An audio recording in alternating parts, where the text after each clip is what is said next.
Bismillahirrahmanirrahim. Assalamualaikum warahmatullahi wabarakatuh.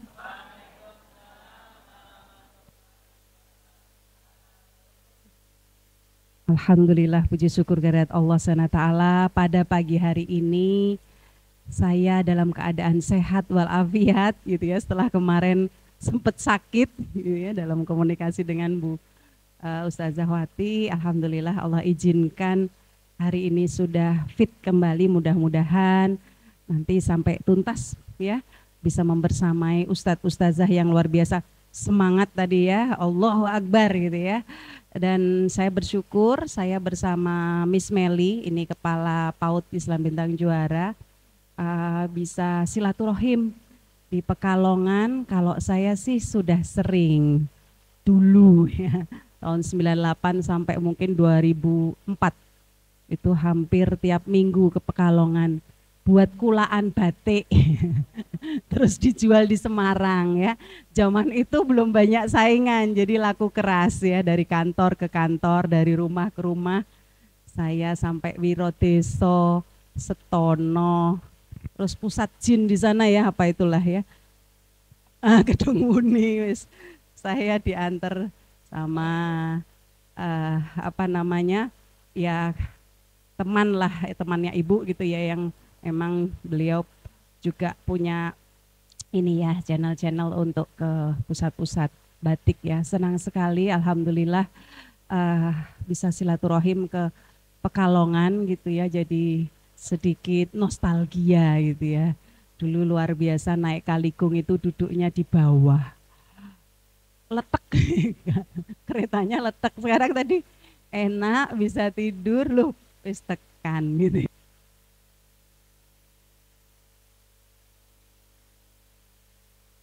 Semoga tercurahkan kepada junjungan kita Rasulullah Muhammad SAW yang senantiasa kita jadikan uswatun hasanah dan juga kita nantikan syafaatnya di yaumil akhir kelak. Alhamdulillah, Ustadz Ustazah semua ini komplit ya. Ya, insya Allah pada pagi hari ini sampai nanti siang kita ada materi dan ada nanti studi kasus serta role play ya, atau praktek gitu ya. Lebih banyak prakteknya nanti siang ke sore ya. Jadi pagi nanti ini kita studi kasus dan materi-materi serta tanya jawab ya, sehingga nanti siang ke sore kita banyakin untuk praktek ya. Sudah dibagi per kelompok ya nanti. Oke, sebelum masuk materi, saya minta tolong dibagikan pretesnya, link pretesnya sudah. Nah, silahkan Ustadz Ustazah dikirimnya lewat handphone aja gimana Bu? Atau gimana? Bisa ke handphone? Oh nggih, nah, kalau ada grup lebih enak cepet ya. Iya betul. Iya, silahkan mengerjakan pretest dulu, nggak banyak kok soalnya. Cuman 10, jadi sekitar maksimal 10 menit. Jadi satu soal tidak sampai 1 menit. Ya, bisa 5 sampai 7 menit. Tapi saya beri waktu kurang lebih 10 menit ya. Sudah dapat semua mengakses? Sudah bisa mengakses? Ya, ada 10 soal, 10 pertanyaan begitu ya, yang bisa dikerjakan mulai dari sekarang ya. Ya, gimana? 10 soal, kira-kira salah berapa? Kira-kira nilainya berapa? 80, 90, 100? Alhamdulillah. 100 loh Ustazah nih ya. Alhamdulillah. Ya. Nggak ada penentuan nilai apapun sih, ini hanya enggak, yang nggak usah ini hanya dari saya, bukan dari pihak sekolah, bukan ya. Ini hanya saya ingin tahu saja gitu ya, karena kita akan baca membahas tentang satu komunikasi ya, komunikasi efektif, yang kedua karakter peserta didik atau karakter ya. Ya, itu basic sekali kan gitu ya. Makanya dari itu sebelum kita bahas materi, ya saya memberikan beberapa poin-poin pertanyaan ya. Mudah sih sebetulnya, bisa dikira-kira lah gitu ya. Oke, baik. Ustadz Ustazah. Maaf. Oke. Nah, ada 4 pokok bahasan ya. Yang pertama perkembangan anak, Yang kedua nanti ragam kecerdasan anak, ya ini pengantar-pengantar saja. Dan yang ketiga, empat nanti kita baru bicara tentang komunikasi efektif serta prakteknya. Ya, keterampilan berkomunikasi dan praktek komunikasi. Nah, praktek-praktek komunikasi ini sebetulnya ya secara eh, apa ya? Kalau mau didetilkan bisa disesuaikan juga dengan konteks masing-masing lembaga pendidikan atau sekolah ya. Tapi saya ambil yang umum ya bagaimana menyapa gitu ya. Kemudian menegur perilaku anak gitu. Kemudian mendengar aktif, empatik dan yang selanjutnya menangani konflik yang terjadi pada anak ya. Kalau misalnya nanti berkembang ya, ada tanya jawab misalnya atau panjenengan menemukan beberapa situasi yang tidak saya cantumkan di sini silahkan nanti bisa kita diskusikan ya. Gitu ya, mudah-mudahan apa namanya empat pokok bahasan ini nanti tuntas ya dan panjenengan semua juga merasakan manfaatnya. Ya. Harapannya datang ke sini apa Ustazah? Ikut pelatihan ini. Yang pastinya menambah ilmu, gitu. Karena saya juga dari PAUD ya Ustazah, sama kayak teman. Terus ilmu pengalaman yang banyak juga yang luas. Nah, saya di PAUD paling kendalanya kan anak-anak tuh banyak, ada beberapa yang belum bisa ngomong. Iya. Menarik ini ya, karena kurang lebih case-nya di tempat kami juga ada gitu ya, dan di lembaga PAUD yang lain juga ada. Ustadz boleh share di sini harapannya apa?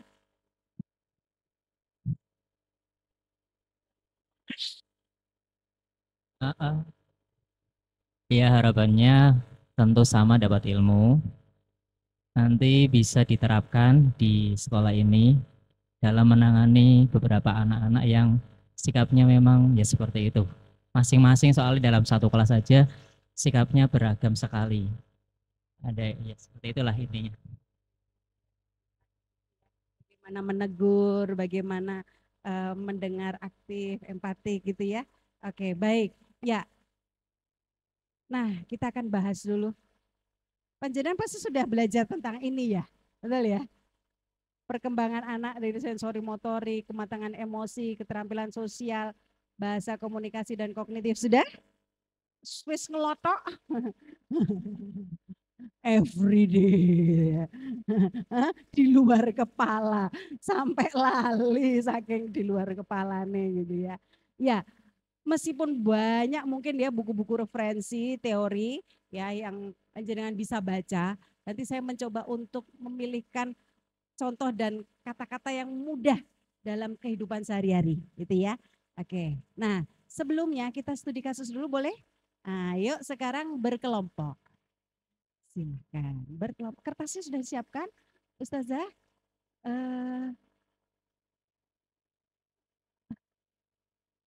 Eh, kelompoknya per kelompok yang sudah dibagi oleh Ustazah Wati ya.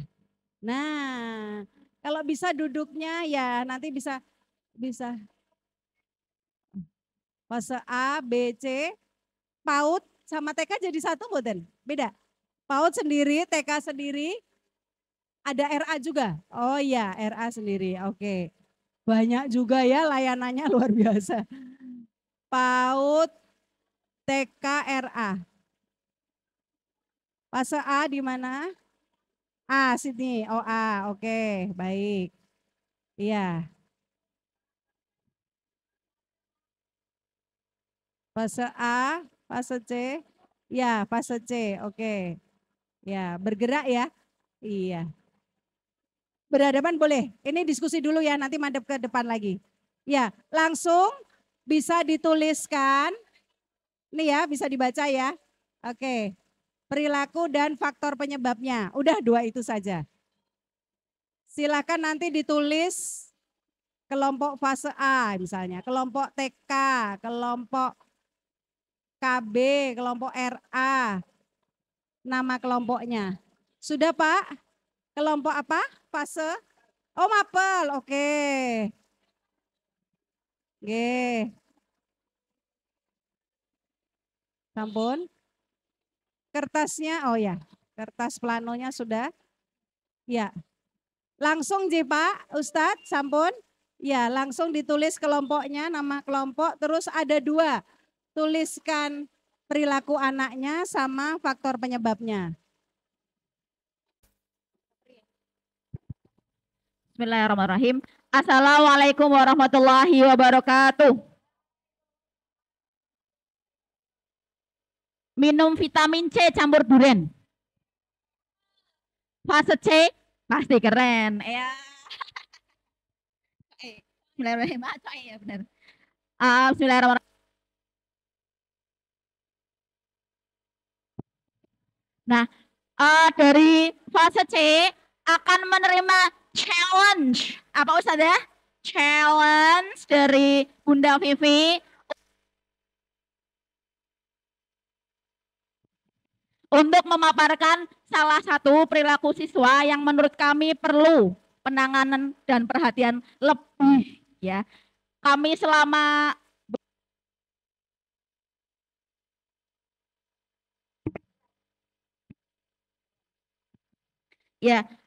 selama 2 semester ini kami mengalami satu fenomena ini. Singkatannya BKK. Kira-kira dari sana yang nggak kelihatan, tebak aja kira-kira BKK apa? Nggak pengen tahu banget, ya udah tak kasih tahu aja. Berkata kotor dan kasar. Ya, berkata kotor dan kasar atau kebalikannya, kotor dan kasar atau kasar dan kotor. Nah, dari diskusi kami yang sangat sengit ya, berduel sana sini begitu ya. Alhamdulillah ada 2 faktor andalan biasa.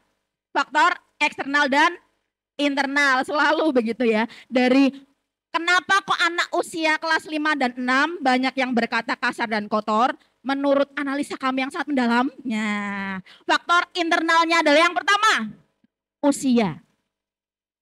Ya, usia kelas 5 dan 6 yang usianya lagi suka coba-coba karena cari perhatian. Kira-kira kalau saya begini Ustazah reaksinya gimana?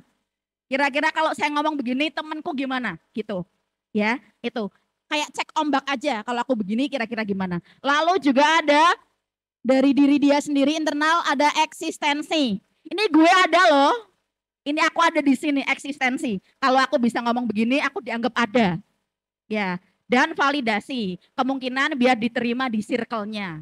Ya, circle mereka kan sudah agak-agak rumit gitu ya. Jadi kayak kalau bisa begini baru ya ini bolehlah kesinilah gitu. Butuh ada pengakuan seperti itu dari circle-nya. Itu faktor internalnya. Kemudian faktor eksternal. Nah ini dia PR Bapak Ibu semuanya di sini. Faktor eksternal. Kenapa anak bisa berkata kotor dan kasar? Yang pertama karena lingkungan. Lingkungan bisa dari sekolah, lingkungan bisa dari rumah, juga lingkungan masyarakat. Ustadz-ustadzah akan punya dosa besar kalau di sekolah membiarkan anaknya berkata kasar dan kotor. Ayo ngaku. Cuy, nek jari bahasanya Ustadz Imdad itu apa? Cuy, ya. Ini kita akan punya andil besar kalau kita mau cuy untuk mengingatkan anak yang berkata kasar dan kotor. Itu di lingkungan sekolah. Selain guru juga teman. Teman kata kotor gitu bisa jadi dia tulaan. Orang tua sempat bingung, ini di rumah nggak kayak gini Ustazah. Kok pulang-pulang bawa kata kasar seperti ini? Nah, salah sopo. Nah, kayak gitu. Jadi dia bisa jadi kulaan dari teman-temannya. Yang mungkin luput dari perhatian guru ya. Kan kita juga manusia ya. Kita kan pengawasannya juga kan terbatas seperti itu. Alasan. Cari alibi, pembenaran. Itu dari lingkungan tadi sekolah, guru, teman. Terus yang di sekolah ada siapa lagi? Banyak ya, ada guru kelas, guru mapel, kemudian dari petugas kebersihan, semua orang-orang yang berpotensi jadi tempat kulaan anak ketika di sekolah.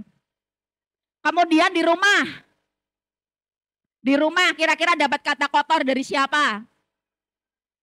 Dari orang tua, iya, dari mungkin adiknya yang belum nalar, dia pengen coba-coba, kakaknya juga, adik juga nggak apa-apa, yo kakak juga mau kayak gitu, bisa jadi begitu di usia kelas 5, 6 ini. Kemudian lingkungan, sekolah, masyarakat, rumah dan masyarakat. di sekitar rumah kita itu apakah ada orang yang berkata kotor seperti itu.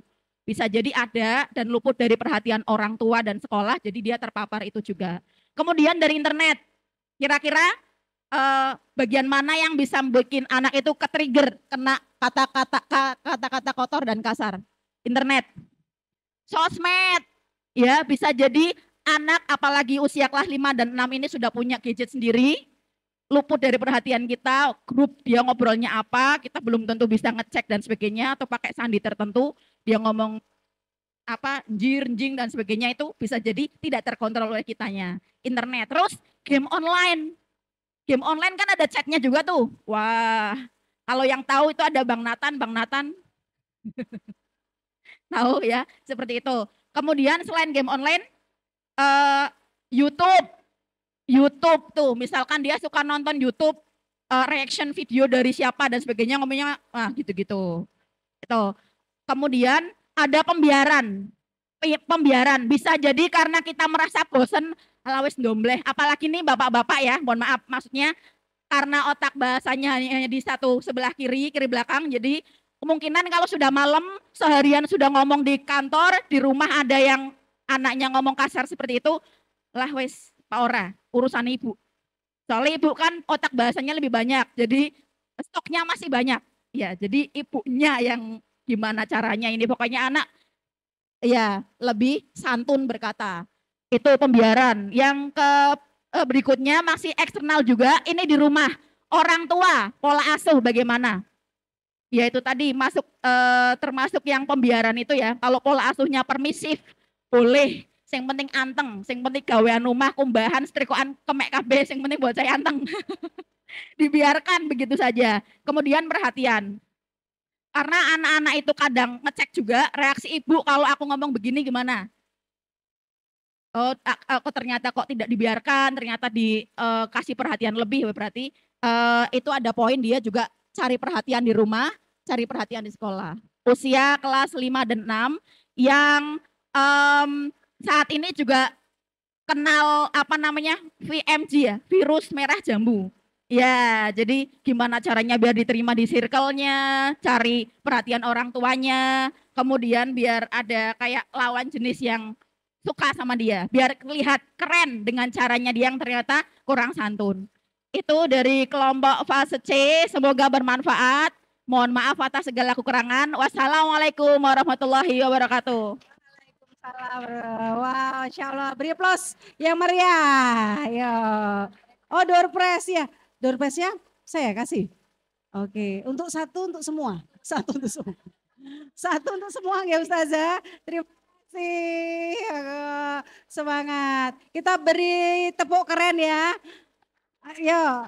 Yuk tepuk keren. Kamu keren, kita keren, semua keren. Yo, silakan siapa? Sebentar, saya mau mendengar yang TK dulu atau PAUD. Sudah siap? PAUD atau TK? TK atau PAUD? Yang KB? KB boleh KB? KB atau yang TK? Monggo silakan yang. Oh malah kira. Oh sebentar pas A ya, oke. Habis ini kiroati ya, oke ya. Ya kiroati juga pengen. Ya habis fase yang paling tinggi, fase rendah, nanti kiroati baru PAUD ya. Oke, perwakilan aja dulu. Ya silahkan monggo. Oke fase A. Lebih berbunga-bunga nih, berawan-awan. Oke ya. Oke, assalamualaikum warahmatullahi wabarakatuh. Waalaikumsalam warahmatullahi wabarakatuh. Kami dari kelompok fase A akan mempresentasikan tentang studi kasus yang diberikan oleh Bunda Vivi ya. Perilaku kebanyakan di fase A. Yang pertama berkata kasar. Yang kedua, suka memukul. Yang ketiga, jahil terhadap orang lain. Yang keempat, suka melempar barang. Yang kelima, asyik dengan dunianya sendiri. Yang keenam, tidak fokus dalam belajar. Yang ketujuh ini terbalik Bunda. Harusnya seenaknya sendiri sikapnya. Oh, Ya, oke. yang ini analisanya. Iya, iya, Ya. oke, baik. Jadi analisanya yang sudah kita Ya. diskusikan tadi, yang pertama itu sering melihat YouTube, mendengarkan perkataan yang tidak baik dari temannya, dan yang paling terutama itu di zaman sekarang mungkin pengaruh gadget dan lingkungan sekitar.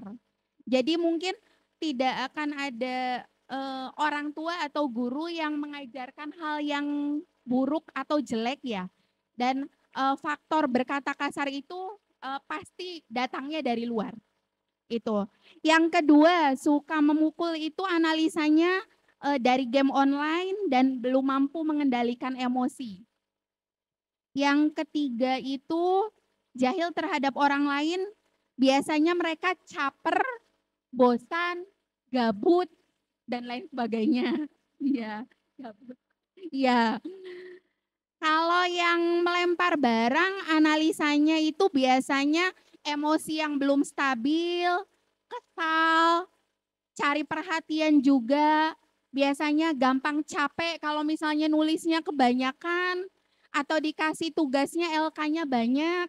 Terus ada lagi Bunda yang mengeluhkan biasanya lapar. Itu Ustazah istirahatnya kapan, saya sudah lapar. Itu jadinya mereka melemparkan barang. Ada lagi yang berimajinasi. Jadi mereka lempar-lempar barang itu imajinasinya sendiri itu ada yang botol dilempar-lempar itu nanti bisa berdiri tegak lagi, itu contohnya seperti itu.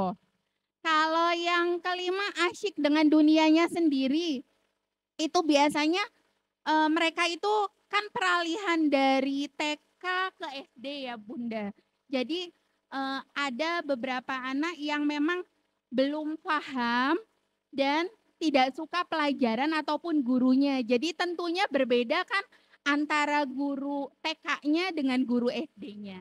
Ditambah dengan aturan di SD mungkin lebih beragam dan bervariasi. Yang keenam, tidak fokus dalam belajar itu biasanya kalau di fase A itu anak-anaknya belum bisa calistung dan biasanya di rumah itu kurang stimulus. Ada yang contohnya orang tuanya mungkin sibuk, pulangnya malam, itu jadi tidak bisa mendampingi dan tidak bisa memberikan stimulus dengan maksimal. Yang terakhir itu seenaknya sendiri, sikapnya seenaknya sendiri itu analisa kami, si anak tersebut memang belum paham aturan dan pola asuh orang tuanya.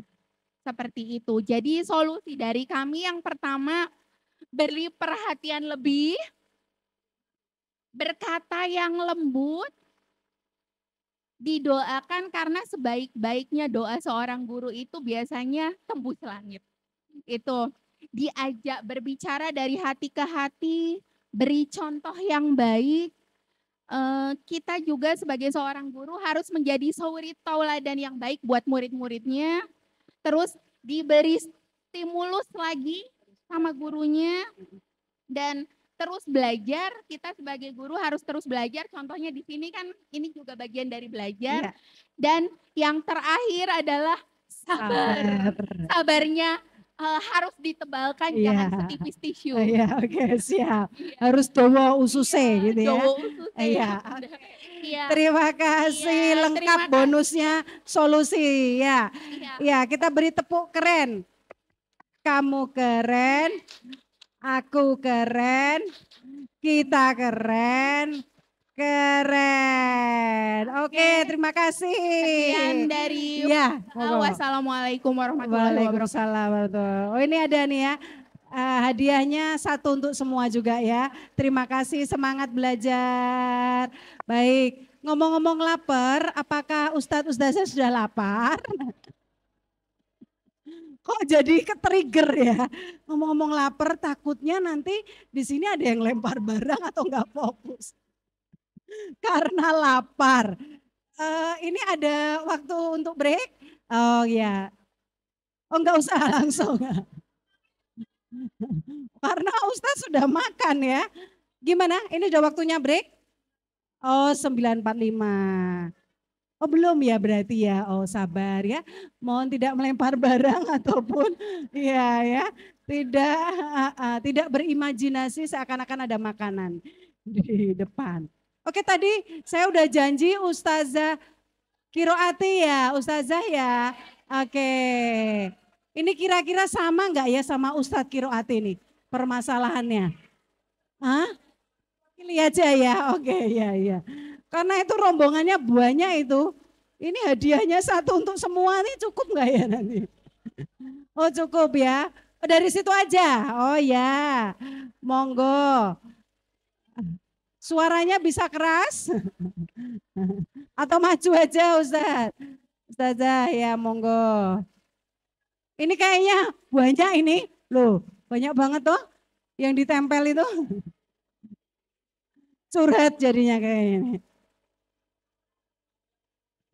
Perwakilan ya Ustaz sama Ustazah ya.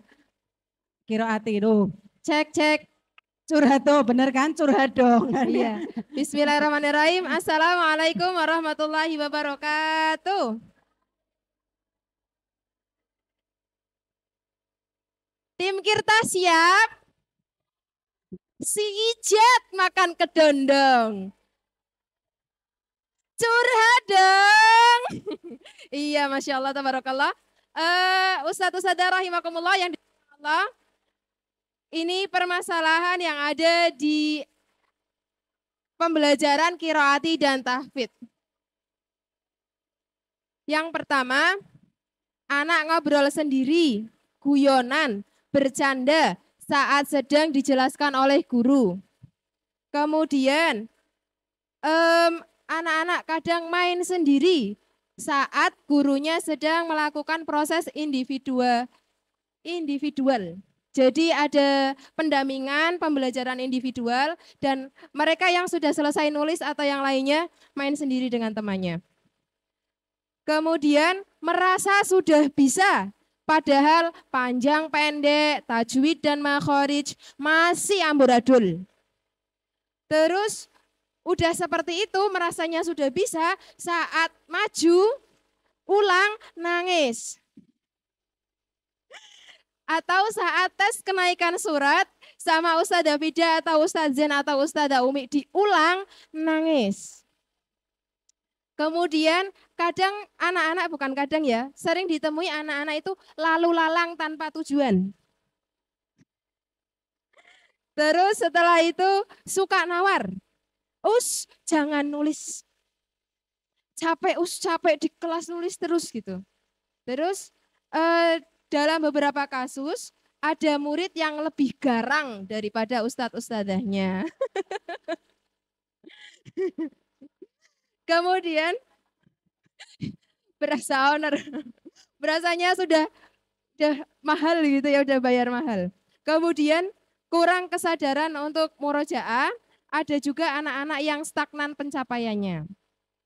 Nah ini faktor penyebabnya, entah ini faktor penyebab atau apa ya, kami masih kurang menganalisis. Yang pertama adalah mereka belum tahu atau belum sadar tentang pentingnya belajar Al-Quran, manfaatnya mereka di dunia dan di akhirat. Yang kedua kurangnya motivasi, entah itu dari kami guru-gurunya maupun dari rumahnya. Jadi belum ada titik temu antara guru-guru qiraati dan juga orang tua, menyinkronkan di situ ada komunikasi efektif, di mana apa yang ingin dicapai di sekolah, orang tua juga tahu, kemudian menjadi sinergi. Kemudian yang ketiga, faktor penyebab lainnya yang tadi nangis-nangis itu gengsi. Nah, gengsi karena jika pencapaiannya lebih sedikit, itu ngerasanya lebih rendah dari temannya. Tapi di samping itu juga ada anak yang bodoh amat. Iya, bodoh amat, aku kelas 5 masih jilid 3 ya wis. Gitu, ada juga yang seperti itu. Kemudian ada juga anak yang nangis, salah satunya di samping dia gengsi, ada juga yang tuntutan orang tua. Kemudian untuk anak-anak yang ribut dan lain sebagainya, di samping dari pengkondisian juga pengaruh teman. Ada juga anak-anak yang tipenya provokatif. Ya, terima kasih itu saja. Assalamualaikum warahmatullahi Waalaikumsalam wabarakatuh. wabarakatuh. Luar biasa. Ini sebentar Ustazah, ada hadiah untuk satu untuk semua, mudah-mudahan cukup. Mudah-mudahan cukup. Oke, luar biasa. Semangat nggih. Ya, kita kasih tepuk keren. Kamu keren. Aku keren.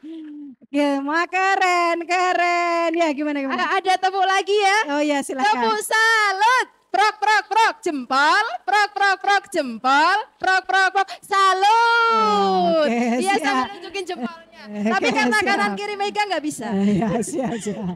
Terima kasih. Oke. Cukup. Mohon maaf, terakhir ya, PAUD, TK apa KB? Siapa yang siap?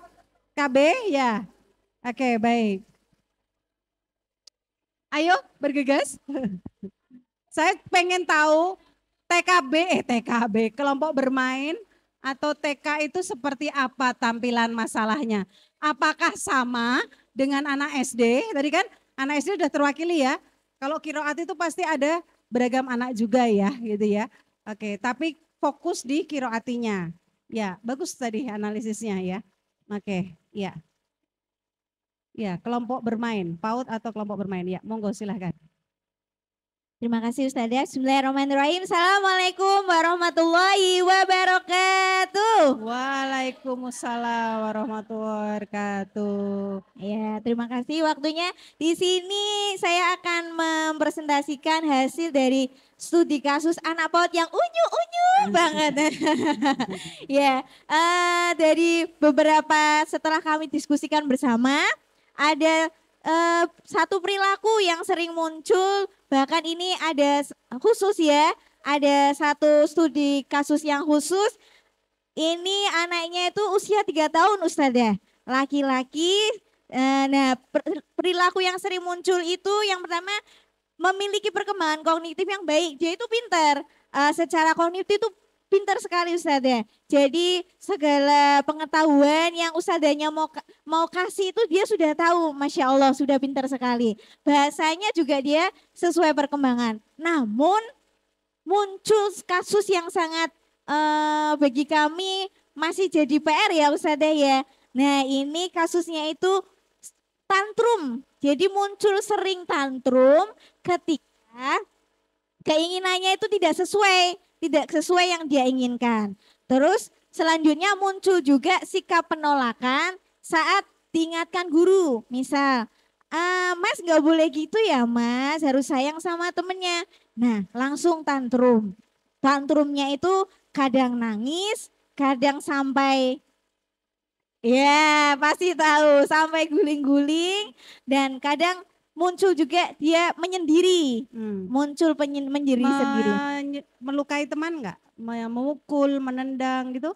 Kadang-kadang muncul, tapi jarang. Seringnya tantrum dengan dirinya sendiri. Nah, lalu kemampuan sosialnya juga masih kurang. Ya. Jadi dia itu kognitifnya pintar, nah kenal dengan temannya semua, namun interaksi sama teman-temannya itu kurang.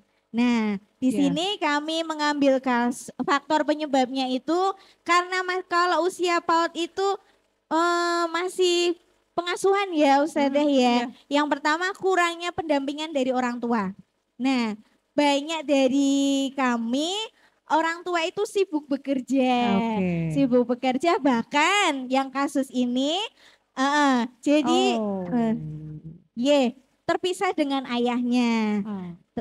Selanjutnya kurang bersosialisasi di lingkungan rumah. Sering mainnya di rumah, di sekolah, di sekolah. Jarang sekali diajak main di komplek atau di sekitar kampungnya, jarang sekali. Nah, faktor penyebab selanjutnya itu ini usia 3 tahun sudah memiliki 2 adik. Kembar. Adanya kembar. Enggak kembar. Masya Allah. Jadi setiap tahun itu punya adik. Setiap tahun punya adik. Akhirnya faktor penyebabnya karena kasih sayangnya terbagi dan orang tuanya juga sibuk dengan bekerja. Yang satu di luar kota, yang satu pulangnya sore seperti itu. Faktor penyebab selanjutnya gadget. Nah ini dan screen time, Masya Ya. Allah. Ini pengaruhnya sangat, Masya Allah, sangat banyak sekali. Ya, baik. Pengaruh gadget, anak rewel sedikit, kasih gadget. Anak tantrum minta apa biar nggak rewel, biar bisa ngerjain tugas rumah, kasih TV. Nah itu juga bagian dari screen time Ustazah. Iya, iya. Jadi yang punya anak-anak usia dini itu ada batasan screen time-nya ya. Selain gadget, screen time juga itu ada batasannya. TV itu bagian dari screen time. Ya. Nah itu studi kasus dari kami. Sekian. Afal minkum. Wassalamualaikum warahmatullahi wabarakatuh. Waalaikumsalam warahmatullahi Sebelum wabarakatuh. ditutup, Oh, iya. Oke, siap, kita siap. punya Masih ada tepuk bonus. ya Ustaz ya, tepuk jempol yuk. Ya, apa? Nah kalau paut itu pokoknya unyu-unyu. Tepuk jempol. Iki lo jempolku, iki lo jempolmu, kanggo seliramu, sing unyu-unyu. Terima kasih. Luar biasa.